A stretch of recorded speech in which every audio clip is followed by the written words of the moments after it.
Majority Report with Sam Seder. The destiny of America is always safer in the hands of the people than in the conference rooms of any elite. Sam Seder. They are unanimous in their hate for me, and I welcome their hatred. We must guard against the acquisition of unwarranted influence, whether sought or unsought, by the military-industrial complex. The Majority Report with Sam Seder.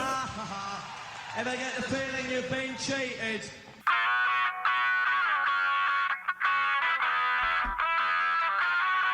It is Wednesday, March 20th, 2024. My name is Sam Seder. This is the five-time award-winning Majority Report. We are broadcasting live steps from the industrially ravaged Gowanus Canal in the heartland of America, downtown Brooklyn, USA. On the program today, Mark Joseph Stern, senior writer at Slate, on whatever is happening with this Texas immigration law and also the Murphy case. Then Rebecca Burns, author and journalist based in Georgia, on the burgeoning anti-wind power movement. Also on the program today, Trump pumped candidate Bernie Nardo 67 Marino handily wins in Ohio primary. Will go one-on-one with Sherrod Brown in the fall. Sorry. Also, more primary results and some exit polls from Ohio. New polling shows Trump up in Georgia and North Carolina. Anthony Blinken begins a new Mideast trip as Biden's big donors warn Biden over Israel-Gaza policy. Meanwhile, Bibi Netanyahu ignores the Rafah warning. Congress hoping to have budget text by today to beat Friday's deadline for the government to shut down. The Fed expected to leave rates untouched today. Meanwhile, new housing grew 10% in February, despite those high mortgage rates. Peter Navarro heads to a 4-month stint in prison for contempt of Congress. New FBI report, U.S. crime rate continues to drop precipitously. Another new report, half of New York City's families lack enough income to survive without assistance. All this and more on today's Majority Report. Welcome, ladies and gentlemen. Thanks for joining us. It is Hump Day. That's right, Hump Day, the day that Emma Vigeland made famous. Right, and copyrighted, just despite our values. Yep. And pointed out that, like, now we're on, like, the... it's sort of like the beginning of the week as you're going up a hill. Correct. And then now we're down. coasting into I don't know if people the... can wrap their minds around this metaphor. Coasting into the weekend. Yeah. No, there's a lot of different ways of saying it, but yeah, that's it. So let's get right to it. We got a lot to talk about today. It's been busy as of late. Let's just go right to the clip that kept Emma from basically being able to sleep without having sort of violent nightmares. And I can't really describe the level of anger that I was feeling when I first saw this. I'll be honest here. This is an interview at Harvard, at the Harvard's Kennedy School. Jared Kushner, who, as you know, is Donald Trump's son-in-law, but also was a special advisor to the president, worked on for, I guess it was like 15 minutes at the beginning of the Trump's term, solving the Israel-Palestine crisis. That's where it started out. Then it just moved on to him making a deal with the Saudis to finance his buildings and debt. and then also to deliver to the Saudis a framework for a mutual recognition with Israel, which ultimately sidelined any of the Palestinian interests. And many scholars and experts believe that was at least a significant part of the motivation for Hamas's attack on October 7th. Didn't even gesture at the Palestinians, just pretended they didn't exist. Just pretended they didn't exist and hoping that they would eventually just go away. Here in this interview from February 15th, from a video that was posted to YouTube by the Middle East Initiative at Harvard, here he is expressing a similar sentiment about them just going away.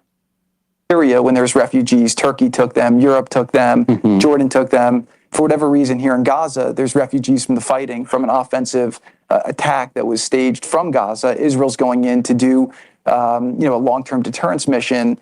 And it's unfortunate that nobody's taking the refugees. But also there are real fears on the part of Arabs, and I'm sure you talk to a lot of them, who think once Gazans leave Gaza, Netanyahu's never going to let them back in. Maybe, but I'm not sure there's much left of Gaza at this point. So, if you think about even the construct, Gaza was not really a historical precedent, right? It was the result of a war. Right, you had tribes that were in different places, but then Gaza became a thing.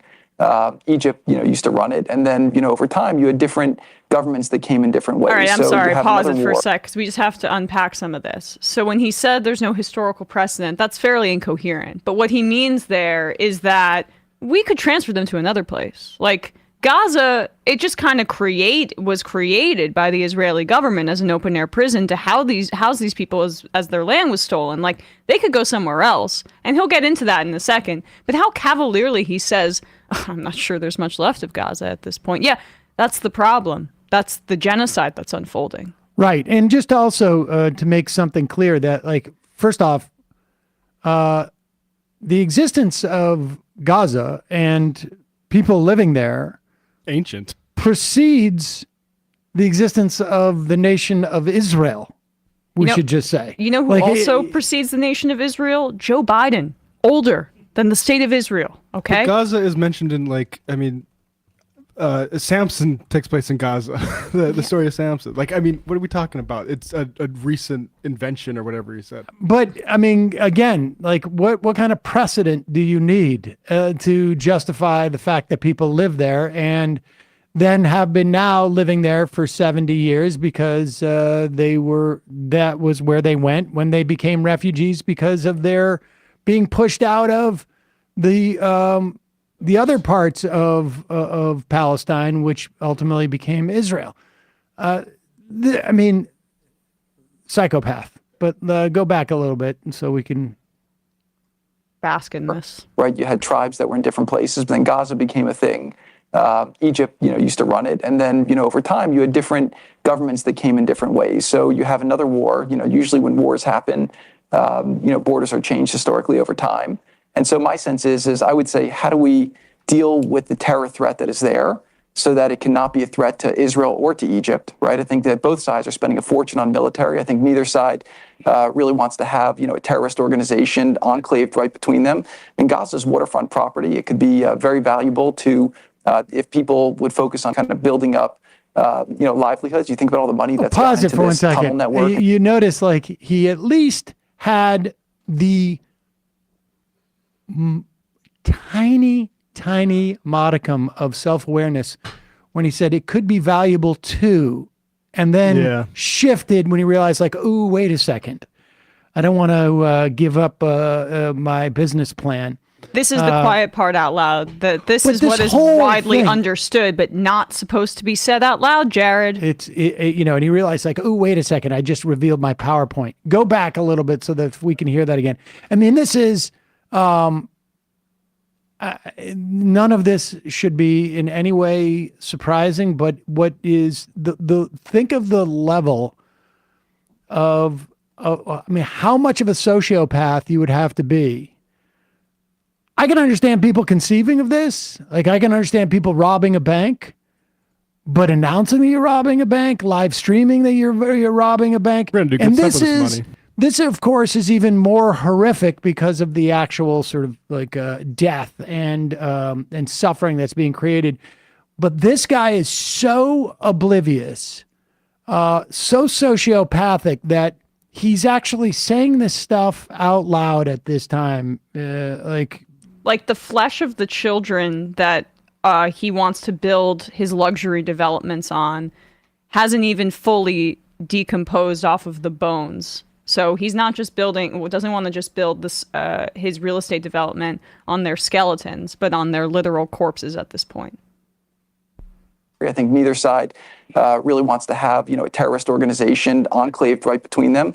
In Gaza's waterfront property, it could be very valuable to, if people would focus on kind of building up, livelihoods. You think about all the money that's gone into this tunnel network and into all the munitions. If that would have gone into education or innovation, what could have been done? And so I think that it's a little bit of an unfortunate situation there. But I think from Israel's perspective, I would do my best to move the people out and then clean it up. But I don't think that Israel has stated that they don't want the people to move back there afterwards. You saw Tom Friedman's column on Tuesday about where he put forward a plan to get out of this. Biden should recognize the Palestinian Authority unilaterally as a state, and MBS should go to Jerusalem like Egyptian President Anwar Sadat did in 1977, and he should say, I'll normalize with Israel, I'll recognize West Jerusalem as your capital, and I'll even pay to rebuild Gaza if you recognize a Palestinian state with East Jerusalem as its capital. What do you think? Good idea? No, I don't think that's a good idea. I think that there's certain elements of it that are correct. I think proactively recognizing a Palestinian state would essentially be rewarding an act of terror that was perpetrated into Israel. So it's a super bad idea in that regard. Yeah, that is, so when he says when wars happen, borders change, right? Just borders change, aka just saying Israel's going to take more territory. Don't worry about it. I also found the fact that he said, they'll just clean it up. Like a cleanse, like an ethnic cleanse, something to that effect, before moving them into the desert. When he's speaking about that there, it just really is this slumlord psychopath who was responsible for his units basically being so dilapidated that it caused immense problems, and he had to pay a judgment in Baltimore. He's a real estate heir. His father went to jail for some of his own malpractices, but he grew up incredibly wealthy within the real estate business, so much so that Benjamin Netanyahu stayed in his childhood home when he was growing up. So he understands and has been a part of the Zionist project for quite a while, and connects it he intersperses it with his real estate ambitions there. The waterfront property, it's now been talked about before. Gaza's beaches, wow, look how beautiful they are. They're actually really a part of historic Israel. And this is what we should take here. Make a beachfront community upon these corpses. Of course it could be valuable. That's a big part of the motivation here. It's just not usually said out loud. So the fact that this complete Nepo baby created this chaos in part due to his insistence on the Abraham Accords, and then has the gall to sit at his alma mater, Harvard University, which just fired its first black president due to smears from the right related to this, and has been not standing up for the pro-Palestine students on their campus that are being doxxed. And he can say that so casually with no backlash in that audience there, is just like deeply disturbing. And you can just see if Trump wins in 2024, he's going to wait, a month before they begin to draw up plans for a Trump casino and golf course on the shores of Gaza. It's sociopathic. And yeah, I mean, I saw this. At least it's honest. Ahead. Yeah, at least it's honest. I just wanted to also really quickly read this article, or this paragraph that I saw the other day. It was in the White Review in a magazine from actually before October 7th in 2023 in May. I'll find the author in a second, but just to give people a sense, this is from of what the construction of these kinds of cities and the development on Palestinian land really looks like. Tel Aviv, this is about Tel Aviv, but Tel Aviv serves as a coordinating point in a globally integrated imperial project with dizzying financial and demographic porousness. The money generated from the purchase of settlement feta cheese in Marina del Rey Costco helps to finance the dispossession machines of the Jordan Valley, where the Israeli dairy conglomerate Tenuva operates a food processing plant. Former Israeli soldiers recruited into New York private equity firms make tax-deductible contributions to the 501c3 designated charitable nonprofit Friends of the Israeli Defense Forces to support the army that protects their second homes. Laundered billions stream in from Zionist mining extraction in Guinea and the Democratic Republic of the Congo, where the mineral magnates flee to Israel to avoid international sanctions. This is the story of all colonialisms. Settlers build their tall, shiny things on the embers of the societies they torch, enlist the dispossessed into the production and maintenance, export the spoils, and bury their guilt in their families, splaying out on terraces, declaring themselves home at last. That is the exact operating mentality that Jared Kushner embodies there. And it's been the mentality and the driving force behind the continued expansion of Israel since its creation. We'll talk more about this obviously later in the program, but the idea too, this notion that if the money had not been spent on tunnels and could have been spent on innovation, when you've had Israel repeatedly, you go back to 2008, there were airstrikes on Gaza's sewage and power plants. You can't innovate if you can't even maintain your own water supply, your own sewage supply, your own power supply, because since essentially 2008, Israel will bomb any attempt to build that. They've bombed all the universities. I don't know. Yeah, what innovation is going to happen when you've destroyed all the universities? I mean, it's absurd. Hundreds of attacks on healthcare facilities, by the way, since October 7th as well. That's been revealed. And to give it credit, well, I'm talking like but I'm also talking yes. Before October 7th became the latest excuse for Israel to do these things. Yes. So prior to that, it was some other excuse, and prior to that, it was some other excuse, and prior to that, it was some other excuse. Yep. Just to give credit really quickly, the piece is called Hating It Lush on Tel Aviv by Kaleem Hawa. I'd encourage people to read it. In a moment, we're going to be talking to Mark Joseph Stern, senior writer at Slate, about the various Supreme Court cases that they've heard, argued, and the way that they just dealt with that immigration thing. And then Rebecca Burns, author and journalist based in Georgia, will be talking about the sort of burgeoning climate denialism that comes in the form of anti-wind power movement, I guess. I don't know how to really talk about that. But first, a word from our sponsor. When I have Saul, I don't have both my kids on a regular basis anymore because one of them has gone to college. I want to make him good food. I also don't have time to make him good food. And so often we order out. It's incredibly expensive and not always healthy. And then I found Factor. What is Factor? It is ready-to-eat meals. They are not frozen. They are fresh. They are chef-crafted. They are dietitian-approved. And they're ready to go in just 2 minutes. That's if you use a microwave, which I've only recently begun to actually do. Sometimes I'll heat it up in the oven too, but in the microwave in 2 minutes.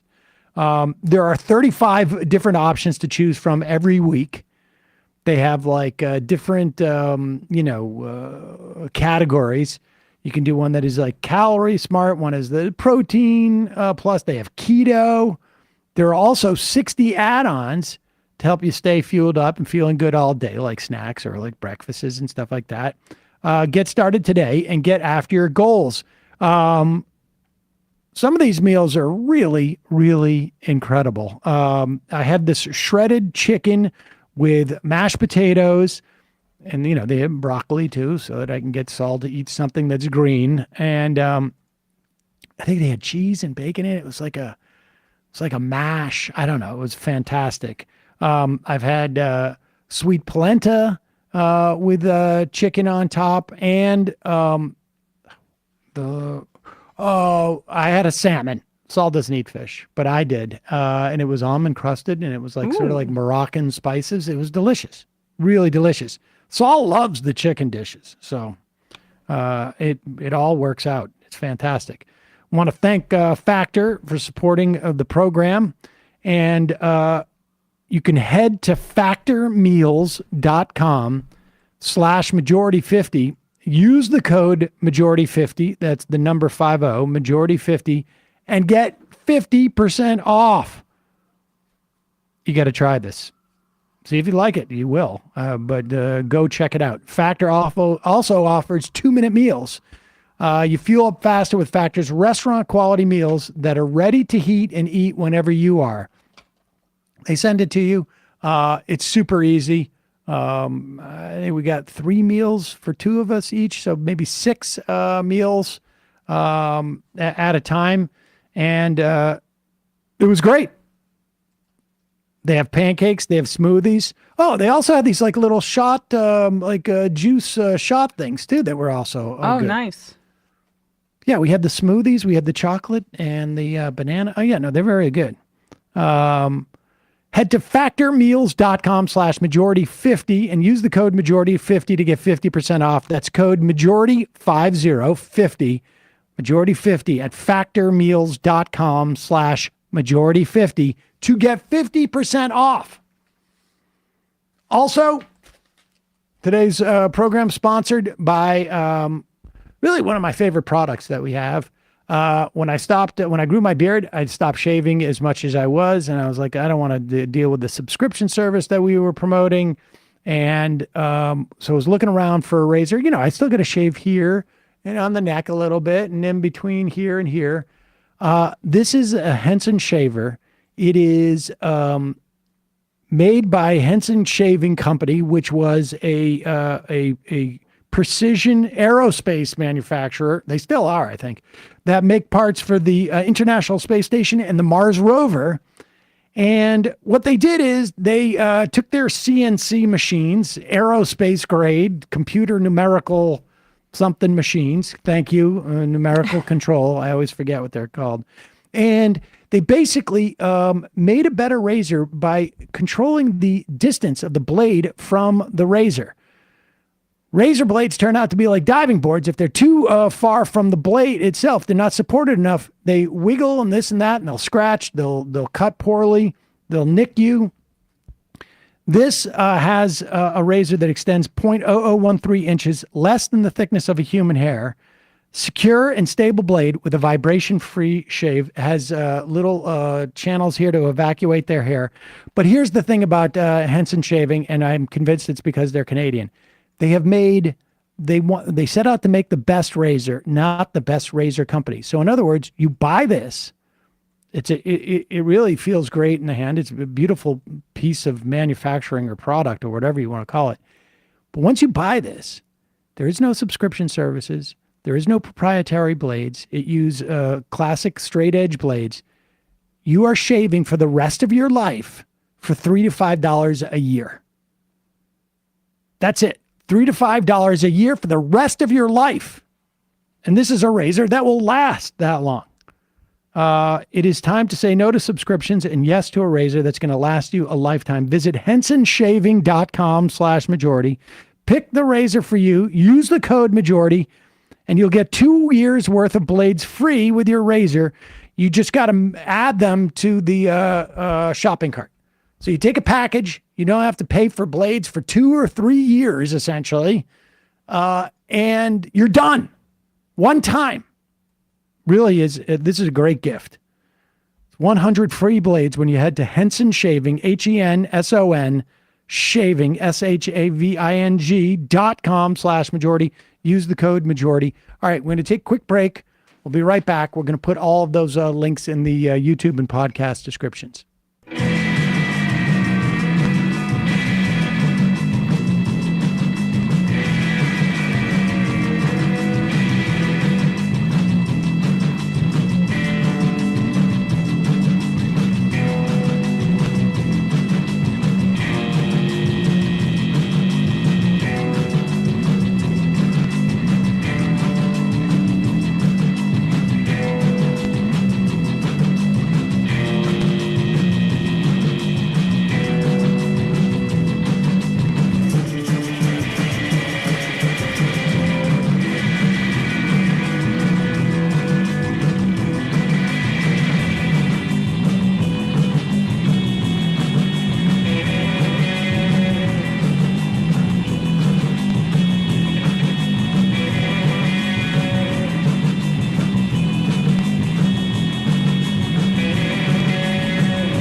We are back. Sam Seder, Emma Vigland on the Majority Report. Want to welcome back to the program Mark Joseph Stern, senior writer at Slate. Mark, I wanted to talk about the Murthy case, which has to do with the idea that the U.S. government, or at least this is the contention by these Republican state AGs, that the U.S. government cannot in any way respond to disinformation that is being spewed out, particularly in the time of a pandemic. But before we get to that, the past 24 hours, look, I went to law school for a year. Civil procedure, I was like, that was too boring for me. What has happened over the past 24 hours with this SB4? This is the Texas law that says they can run their own immigration services, essentially, even though last I checked, they're not a country anymore. They're just a state. What has happened over those 24 hours? Well, it would actually take us a couple hours to go through the whole list, but basically what happened was the Fifth Circuit Court of Appeals has tried to let this law take effect, or had tried to let this law take effect. I just want to remind people, the Fifth Circuit is where law goes to die. Yes, extremists. It's Texas, Louisiana, I think one or two, is it Oklahoma as well? Mississippi. And this is a federal court that is packed with right-wingers, because more often than not, a senator from that state will nominate somebody, and if it's the, if it's a Republican president, then they'll be like, okay, let's put a lunatic on that circuit court. Yes, and there are many lunatics on that circuit court, and two of them tried to put this horrible law into effect, and you went over it. I think it's worth just dwelling on, like, this really does nullify federal immigration enforcement. This transfers power over immigration policy to the state of Texas. It allows them to intercept, incarcerate, attempt to deport undocumented immigrants in the state. Mexico has said, we actually will not allow you to deport people back into our country. It's our territory, not yours. But they can try. It allows Texas law enforcement to racially profile basically anyone who looks undocumented and demand proof of citizenship, incarcerate them. It's a wish list of right-wing fever dream stuff at the border, right? So the Fifth Circuit, surprise, surprise, allows the law to take effect a couple of weeks ago, but it does so in a way, and this is where we get into the weeds, it issues what's called an administrative stay. Okay, an administrative stay is supposed to be like maybe 24 hours, 48 hours. A court is considering a case. It hasn't decided what it's going to do. It's just like a very brief stopgap thing. The Fifth Circuit has started issuing them for weeks and months at a time because it is unclear whether the Supreme Court can review and reverse administrative stays. So what the Fifth Circuit has begun to try to do is issue these stays that are only supposed to last for like a day, have them last for like 3 months, and then claim that there's nothing that the Supreme Court can do about it because it's just docket management, and that it's just this little procedural quirk that the Supreme Court has no say over. So that leads us to yesterday, right? So the United States government, the Department of Justice, the Biden administration, they run to the United States Supreme Court and they say, this can't possibly be right. You need to lift this administrative stay. You need to allow this, keep this law blocked. Allow us to prevail on our arguments at this stage. The Supreme Court refused to do so. And the reason why is because, as Amy Coney Barrett and Brett Kavanaugh put it in a separate opinion, they blessed the Fifth Circuit's gamesmanship. They said, oh, well, this is just an administrative stay. It's not a real order. And so we can't do anything about it because we're powerless to step in and overrule an administrative stay. At the same time, Barrett and Kavanaugh sent this message to the Fifth Circuit saying, hey, we're going to play your game for now, but we want you to know that we see what you're doing and we don't love it. And we are not going to tolerate it in every future case. So you better get your act together and stop trying to turn yourself into a miniature Supreme Court and start doing things by the book. The Fifth Circuit got the message and within a couple of hours had reversed itself and put the law on hold, which leads us to this moment when SB4 is fully on hold because of this insane sequence of events that I think just shows that there are now competing factions within the judiciary, like the super Trumpy people and the merely conservative people, and they are now fully engaged in a hot war over control of the rule of law. And that's playing out like in between the Fifth Circuit and the Supreme Court, or at least elements of the Fifth Circuit. And do I have this right? Because yesterday when I started the show, Alito had done what? Like as an individual? Like that's the thing I got really confused about, because by the time I finished the show, it had been reversed again. And I couldn't for the life of me follow what was going on. So Alito is the circuit justice assigned to the Fifth Circuit, which means that when there's a case that comes up from the Fifth, the fighting Fifth, as I call it, the circuit justice, who is Alito here, gets to issue a temporary pause while the full court contemplates what to do. So here, the fighting Fifth actually only gave the Supreme Court like a week to decide whether or not to freeze the law. This was more gamesmanship, trying to kind of just ram the court into action. And so Alito paused it, but he decided, instead of just doing an indefinite pause, which is what the other justices do, he decided to do a rolling pause that he would renew every week. So he would be like, all right, it's on hold until next Tuesday, and then I'll reconsider it. And earlier this week on Monday, when the previous hold expired, he forgot to renew it for 4 minutes. So SB4 was technically in effect for the 4 minutes that Sam Alito forgot to renew his pause of the lower court. And then he remembered, renewed it. It stayed on hold until yesterday when the Supreme Court said, okay, the Fifth Circuit has defeated us. There's nothing we can do. SB4 is now in effect. What a crap show. It's a crap show. It doesn't make any sense. It's a terrible way to run a railroad. Guys are sort of like they're applying for the next open Supreme Court that they position they can get, I guess. And they're all auditioning. All of them want to be on the Supreme Court. They want to be on Donald Trump's shortlist for the next round. They think the way to get to the top is to be as extreme and lawless as possible. This is what we call MAGA jurisprudence, right? It has nothing to do with the law. It's really messy. It's openly partisan warfare. But they think, I think accurately, that that's what they need to do to catch Donald Trump's attention to replace Thomas and Alito if he wins this year. Okay, so now what is the Fifth Circuit, the full court, I guess, has issued an actual stay. Does the Supreme Court now have the opportunity to weigh in on this, or what happens next? So the Fifth Circuit has not issued a true stay. The Fifth Circuit has issued another temporary stay while it considers issuing a true stay. It held oral arguments this morning. It sounds like the panel, it's a 3-judge panel, different from the last one. We don't even need to get into the procedure here. It's completely insane. They are going to side with the Biden administration.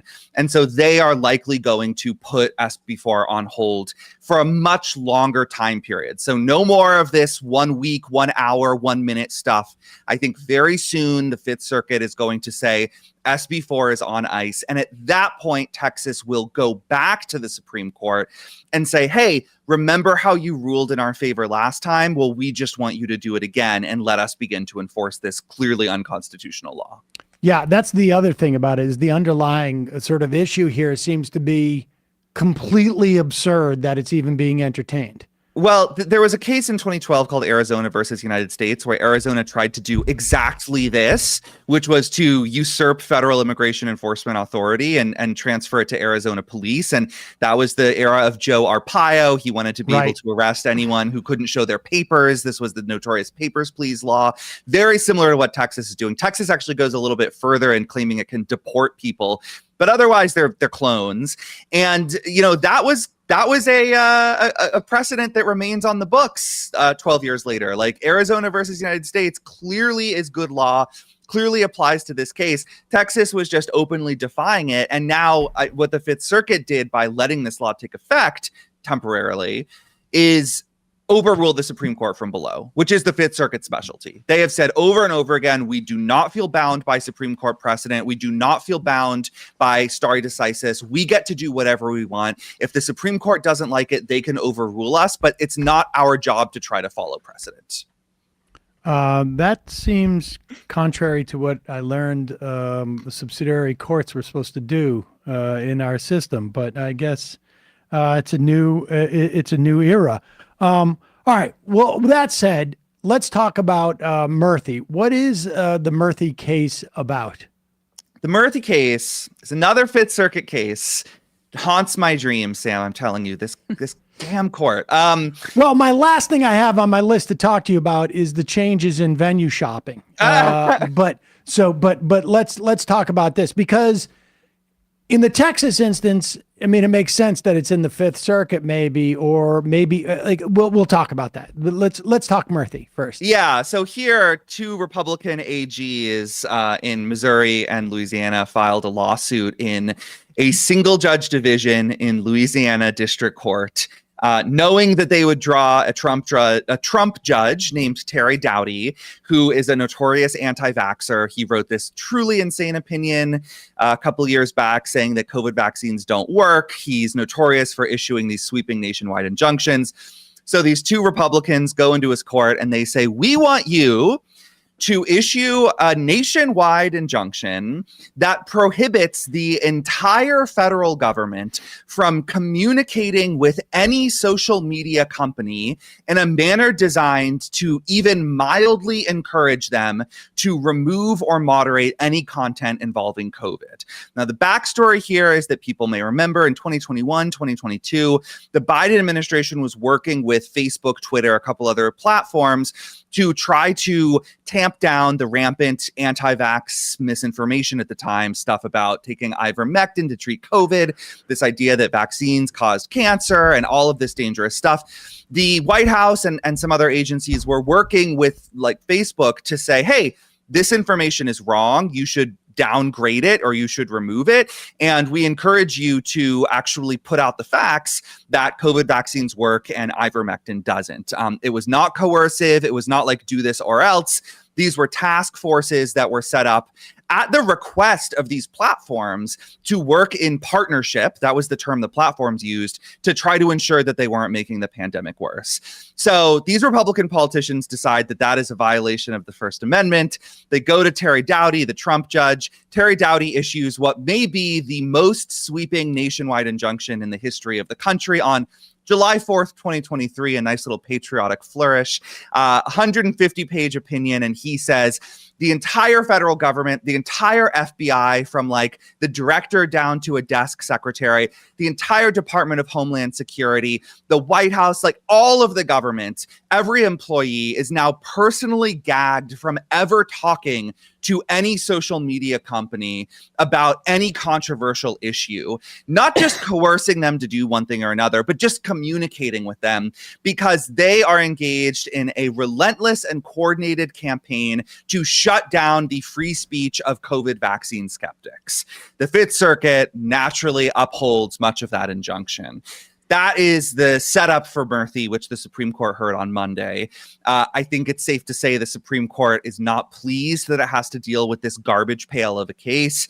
The less insane conservative justices like Barrett and Kavanaugh seemed confused how things could go so badly awry in the lower courts.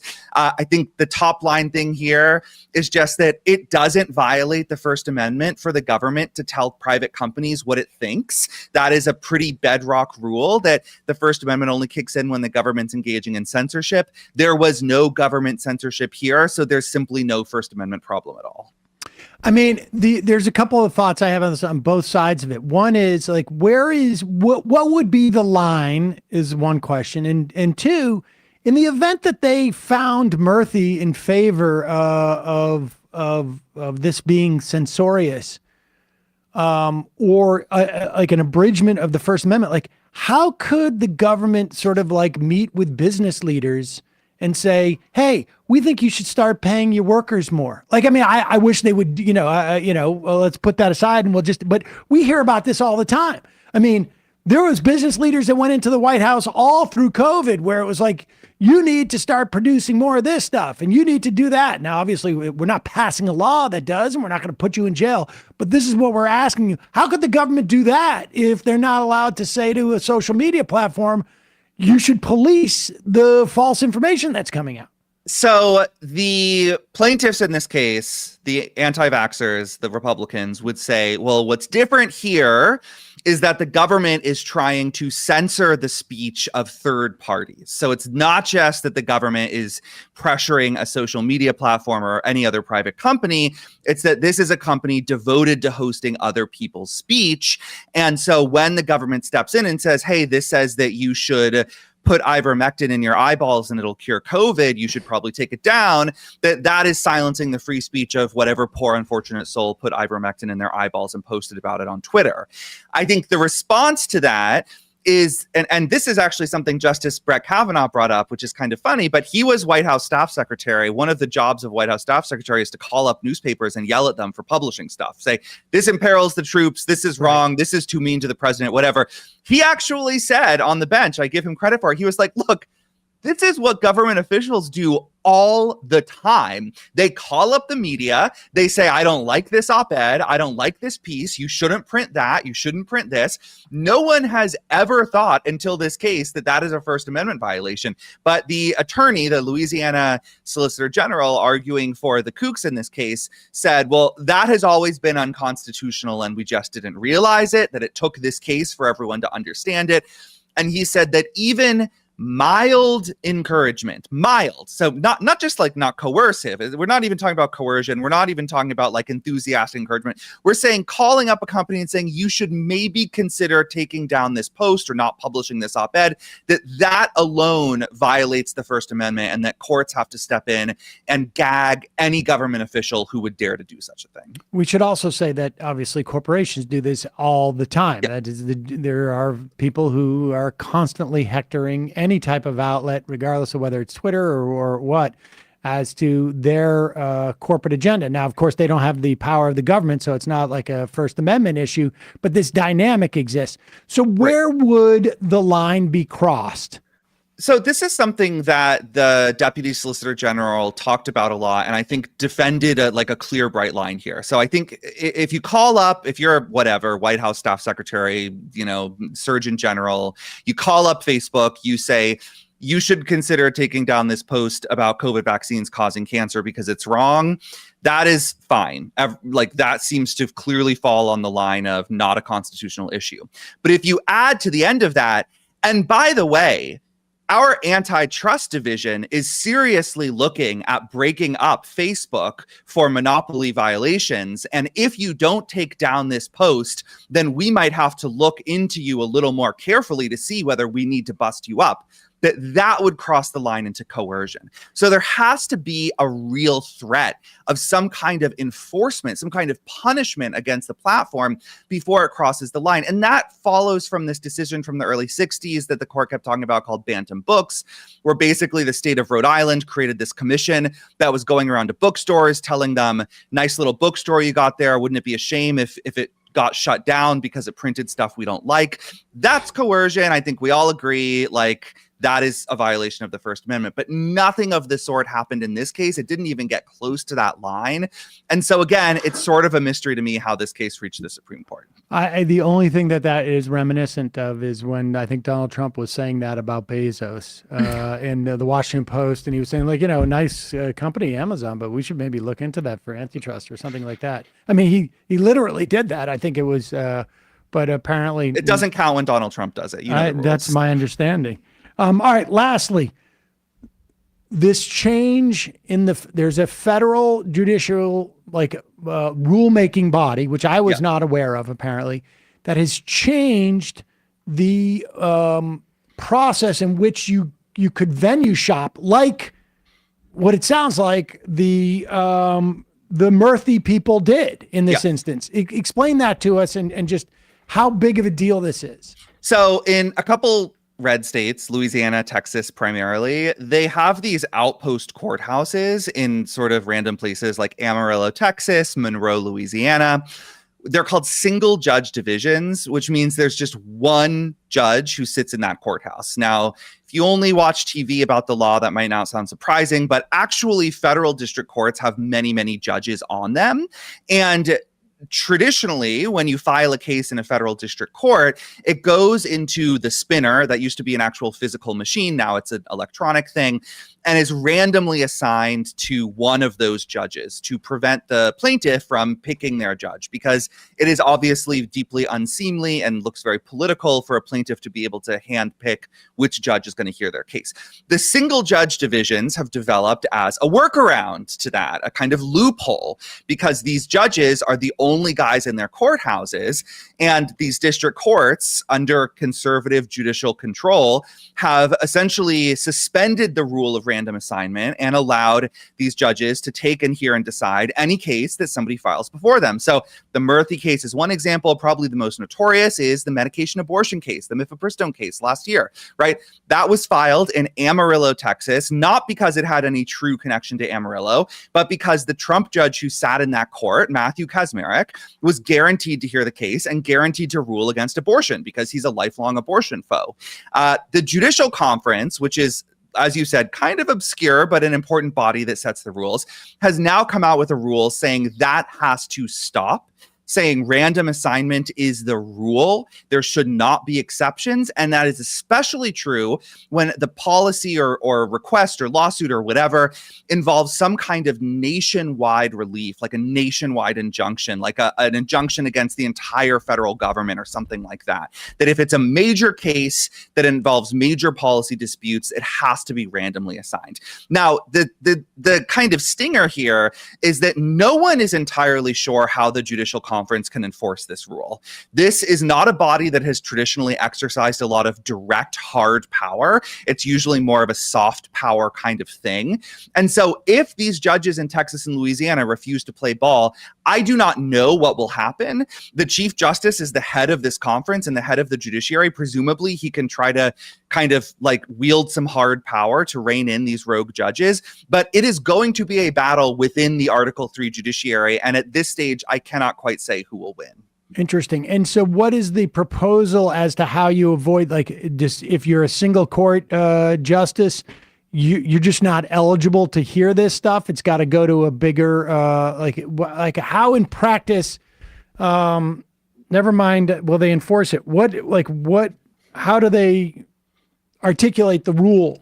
So the rule is you might file in Amarillo, but the headquarters of that district court are in Dallas. And so your filing is going to go into the same spinner that every other case goes into and is going to get randomly assigned to some judge who sits somewhere within that geographical district. Okay. Might still be Amarillo, but will probably be Dallas. And that way, there's at least a fighting chance that a more impartial judge will hear the case. Matthew Kacsmaryk and Terry Dowdy and all of these goons aren't going to be able to just lay claim to these sort of partisan cases and use them to seize a whole lot of power from the Democratic branches. Really interesting and very helpful. Mark Joseph Stern, senior writer at Slate, as always. Thanks so much for your time today. Really appreciate it. Thanks so much. Always a pleasure. Thanks, Mark. All right, quick break, and when we come back, we're going to be talking to Rebecca Burns, author and journalist based in Georgia, who has written a piece about in the American Prospect about the sort of burgeoning anti-wind movement, which turns out to be the climate change denialist movement, of course. Surprisingly. We'll be right back after this.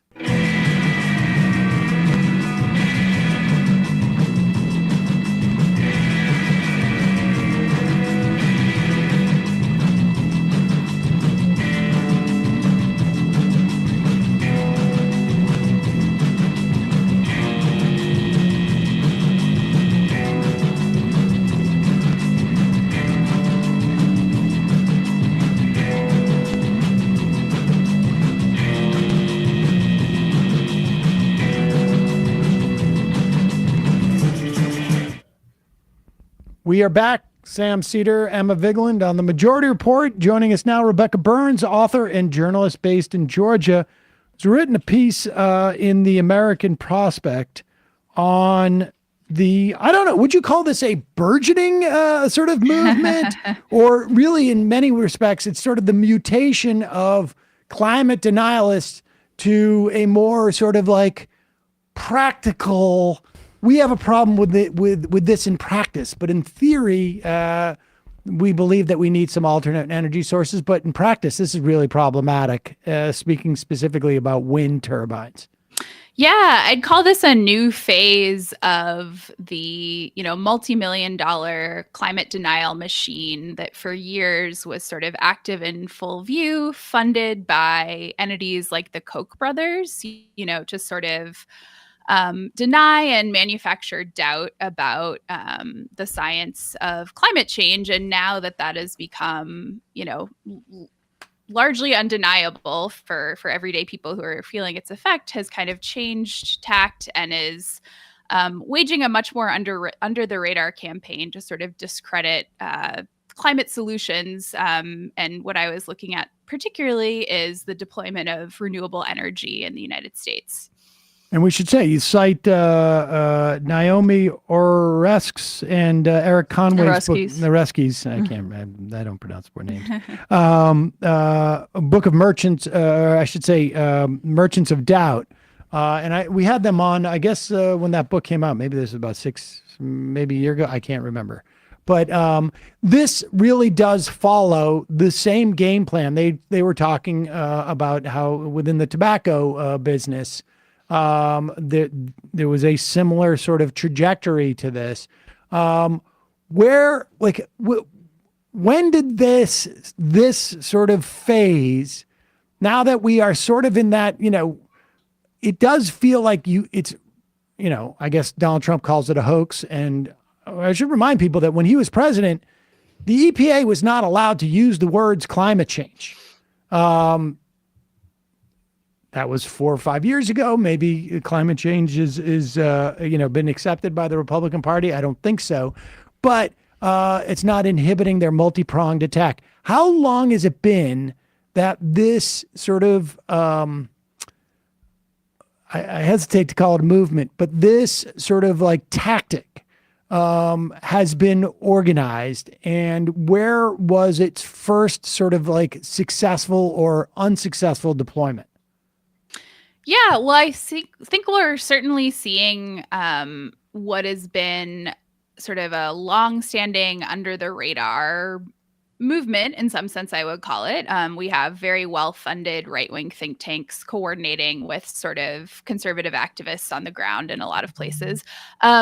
But this has really sort of come to fruition during the Biden administration, because there is a federal push to develop renewable energy, in particular offshore wind, policies like the Inflation Reduction Act. In other words, a federal climate policy that exists, even if it's, by no means adequate. So as we're seeing, some actual real movement on deploying large-scale renewable energy projects, in particular offshore wind, that's when this backlash that's kind of been brewing under the radar is really sort of boiling up sort of into full view and becoming a real problem. What does that backlash look like? Like, what can they deploy from a propaganda perspective that discredits wind turbines as clean energy? Because what comes to mind, in my opinion, is like maybe appealing to some NIMBY concerns. Not in my backyard. I don't want this kind of monstrosity there. I think they're beautiful, but that's they kill the birds. I know, right? They kill all the birds. I forgot. But I mean, we're joking. But that's what Trump said. Yeah. Let's start with the NIMBY thing, because I'm with Emma. I see these things and I think they're incredible. But I will say, I've heard people say, "Oh, like I don't want this built here." I've heard that before, so I would not be shocked if that's what the eyesore thing in North Dakota gets a lot of play. Yeah, right. So I would say, when we hear about sort of community opposition to wind turbines, to solar panels, to offshore wind turbines, it sort of all gets cast as NIMBYism. And I think that's certainly at play here. There are, in particular, for offshore wind, just wealthy homeowners who don't want to see turbines, even if they're going to be 12 miles offshore, have named their groups things like Save Our Beach View. So that's one layer of it. But I think the much more insidious thing at play is sort of the very deliberate deployment of misinformation. You just gave us the impression of Donald Trump talking about wind turbines. But we also have a lot of sort of lower profile operatives and activists who have spread information that offshore wind is responsible for the elevated deaths of whales. Offshore wind that doesn't exist yet, not climate change.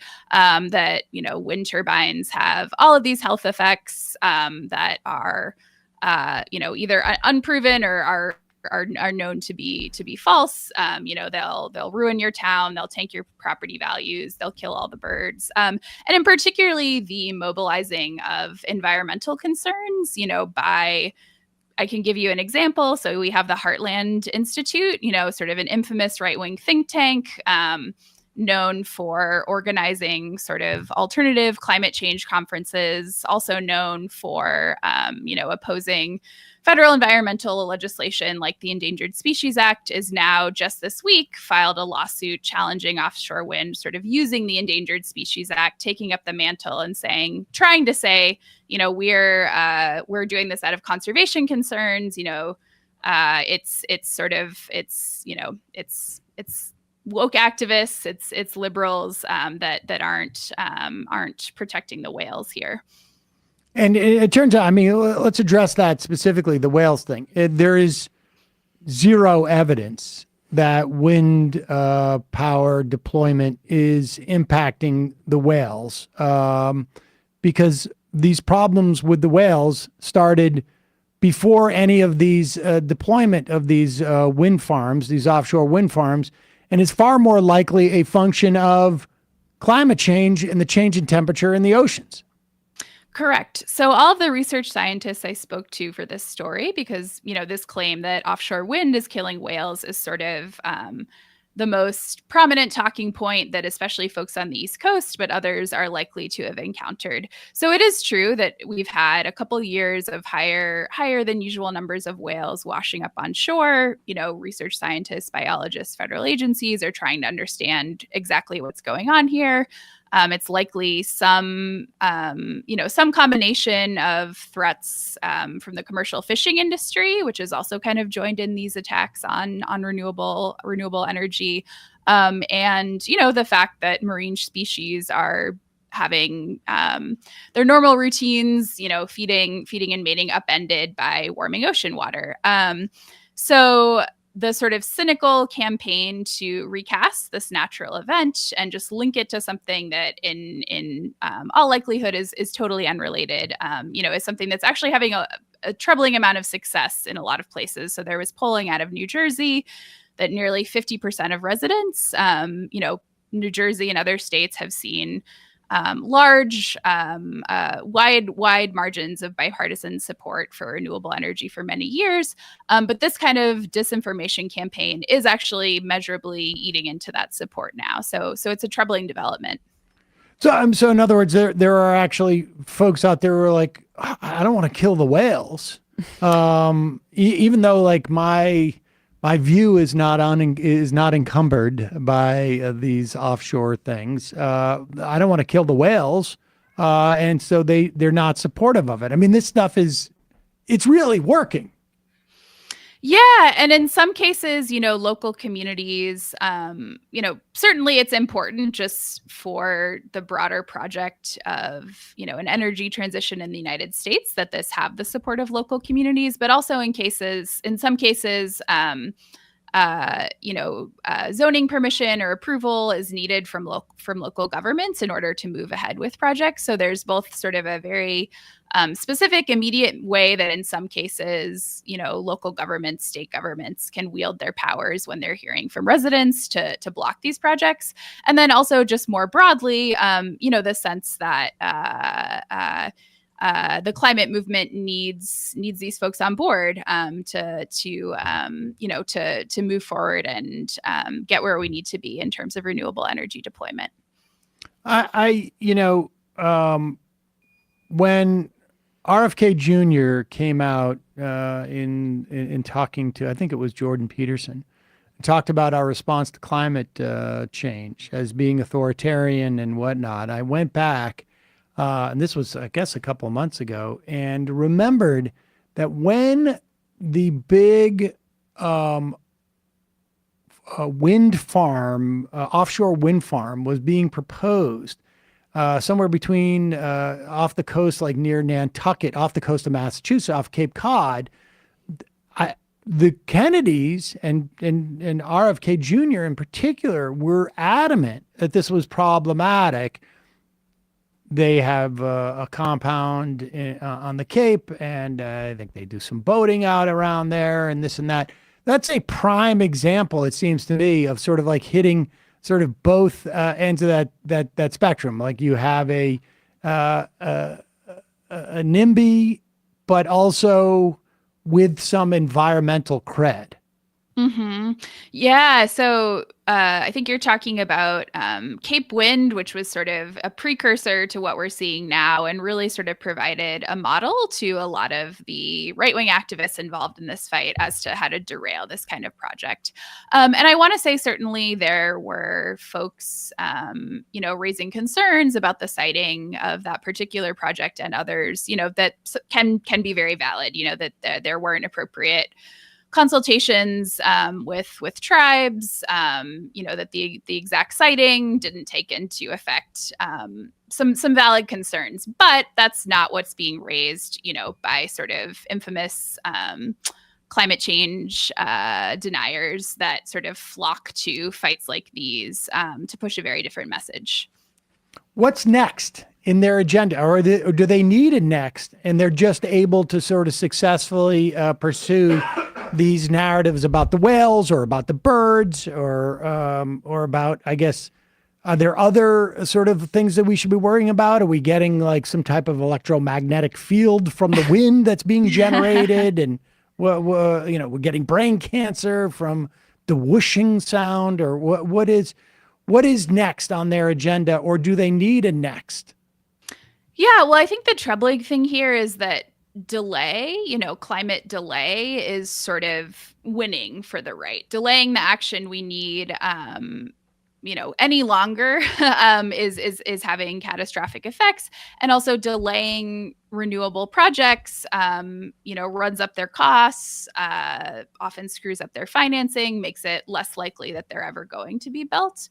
So the troubling thing is that sort of the playbook that we're seeing deployed, in the case we just mentioned, Cape Wind back in Nantucket more than a decade ago, one of the Koch brothers came out and said towards the end of that fight, my strategy has been delay, delay, delay. I'm going to fight it in court. I'm going to pour money into it.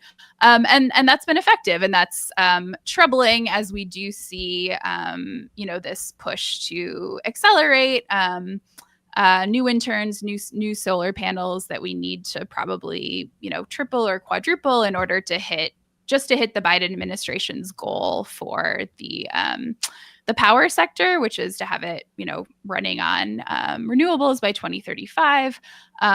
Every sort of little delay adds up to a much bigger problem. Indeed. Rebecca Burns, author, journalist based in Georgia, writing in the American Prospect against the wind. We will put a link to that at majority.fm. Thanks so much for your time today. Really appreciate it. Thanks for having me. Thank you. All right, folks. Going to head into the fun half of the program. Just a reminder, it is your support that makes this show possible. You can become a sustaining member of the show by going to jointhemajorityreport.com. And when you do at jointhemajorityreport.com, you not only allow the show to survive and thrive, you also get the free half free of commercials. You support the free half. You are essentially amplifying the voices of the people that we interview on a daily basis here, and allow them to get more exposure and allow their ideas to travel. And then you also get the fun half, and you can IM us because the app then, once you log into the app, it'll allow you to IM the show. And occasionally you get bonuses Right now, if you go to cedarseeds.com and use the coupon code majority, you get 15% off. But if you are a member and you wanted to grow some of that wacky tobacco in your backy yardy, as it were, yeah, I did it. You would have gotten an email last week if you were a member with a, 20% off in the members with the members code. So, this thing pays dividends. We may even do we've got a new merch thing that's going to happen in conjunction with our 20th anniversary, which is just a week and a half away. And maybe members will get a special code, a discount on that as well. We may do a member drive then. We'll see. But also, justcoffee.coop, fair trade coffee, tea, or chocolate. Justcoffee.coop, fair trade coffee and hot chocolate. Use the coupon code majority, get 10% off. Yes. Snarkorsky, member benefits. How does one become, how you say, a member? Join themajorityreport.com. I mean, and you would know because you're IMing into the show. Yeah, they know. They're just being Snarkorsky. Emma. ESPN, we spoke about March Madness, previewed that a little bit, and then just dove deep into the latest NFL moves, whether it be the Steelers quarterback shakeup, the Saquon and Kirk Cousins departures, and we talked a little bit about how Palestinian footballers are not being recognized by FIFA even when they are killed by Israel. YouTube.com/ESPN show. Matt. Yeah. Last night, Griscom back. We talked to Tom Nisha-John about Haiti and did a little PBD.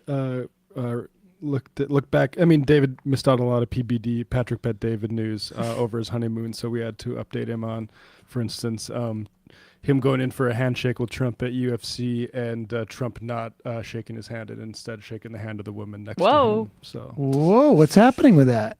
Well, I mean, to be fair to PBD, he did get some FaceTime with Trump. UFC was I don't know, it passed us by, but everyone was there. Trump walked out with Tucker Carlson. What was this? The United, or what is it, UFC Ultimate Fighting Championships or whatever. Like, Trump was there and PBD was there and Tucker was there. Everyone was there. Jeez.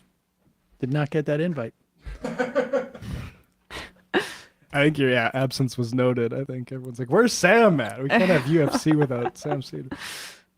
Folks, 646-257-3920. See you in the fun half. You are in for it. All right, folks, 646-257-3920. See you in the fun half. Are you ready?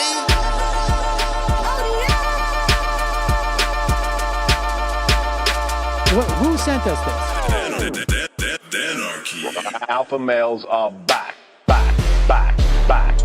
Boy is back. And the alpha males are back. Just as delicious as you could imagine. The alpha males are back. Boy is back. And the alpha males are back. Just wanna degrade the white man. Alpha males are back. I take all of it to my throat. Alpha males are back. Snowflake says what? The alpha males are back. You are a madman. And the alpha males are back. Oh no, Sam Seder! What a fucking nightmare! Bring back DJ. Yeah, or a couple of them. Just put them in rotation. DJ Dinner. Well, the problem with those is they're like 45 seconds long, so I don't know if they're enough of a break. That's fucking nonsense. You see white people doing drugs, they look worse than normal white people, and all white people look disgusting. And the alpha males Psych. Fuck them.